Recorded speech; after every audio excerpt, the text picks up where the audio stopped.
everyone. The Eric Carle book I have today is called The Very Busy Spider. Now this book is the one that I have at my house. This one belongs to my children.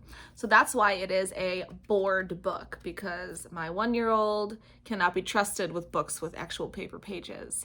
But I have another version of this at school, but I forgot it. So I'll have to tell you about how those two books are different. So the one I have at school looks like this, but it has a section on the top. And in that section is a clock with hands that spin around so you can adjust the time.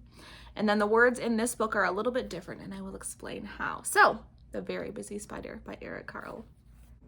This is a very long book. Early one morning, the wind blew a spider across the field. A thin, silky thread trailed from her body. The spider landed on a fence post near a farmyard and began to spin a web with her silky thread. And you might not be able to tell, but this thread, or her webbing, is raised till it's a little bump. And my kids, not my students, my kids that live in my house like to trace their finger along the web. "Nay, nay," said the horse.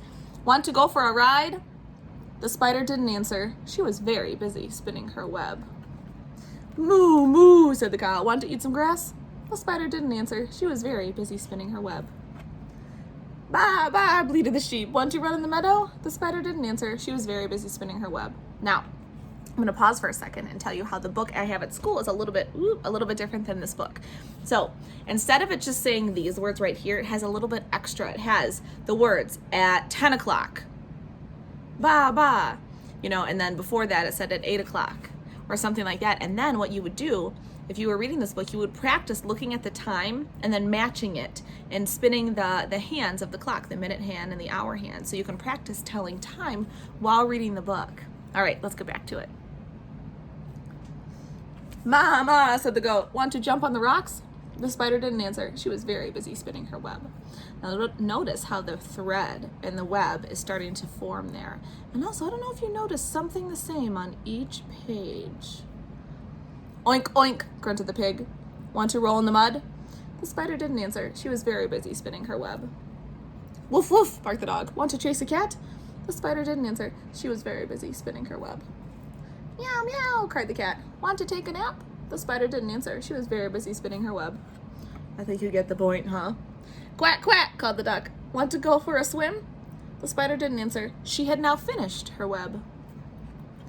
"Cock-a-doodle-doo," crowed the rooster. "Want to catch a pesky fly?"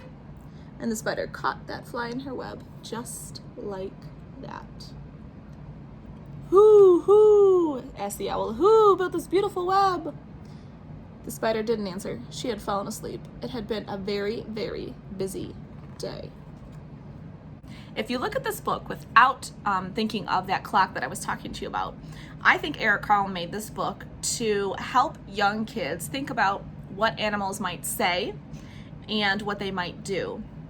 Like it talks about how the horse says neigh and want to go for a ride. The cow likes to eat grass and says moo. The sheep likes to run in the meadow and bleats, which means ba, ba. Goats like to jump on rocks and they say ma, ma. So I think it teaches young kids the sounds animals make and the things they like to do. Now, I think this book is great for younger kids. You might like it too, but I think that added aspect of that clock, like the one I have at school, is perfect for kids your age who are practicing trying to tell time. So yes, Eric Carle made this book, maybe to teach about animals or to entertain, but also to teach about time too. It's been a while since we've really looked at his artwork, and so let's just look at a couple pages here. So I'm going to start with the sun. I think that it's pretty obvious that this was painted paper and that got cut up to make a collage, but then I start looking at the fence post over here, and I think that's pretty interesting. Let's focus here. It looks kind of bumpy, textured. I wonder how he did that on the paper. I wonder if it was some sort of roller or a sponge or something that did that. And then when I look at the next page, I like that sheet because yes, it looks like it is painted, but do you see those swirlies? It looks like they were drawn on. So yeah, Eric Carle does collages, but he also, he will use things like crayon or pen or marker. And look at the back of this web on the back page. Doesn't that look just like crayon to you? I can tell, excuse that price tag, but yeah, look at that crayon there. I think that looks just like crayon, those spots. Have you made any Eric Carle inspired artwork? I would love to see it. All right, short book, short video. Thanks for watching and learning with me. Goodbye.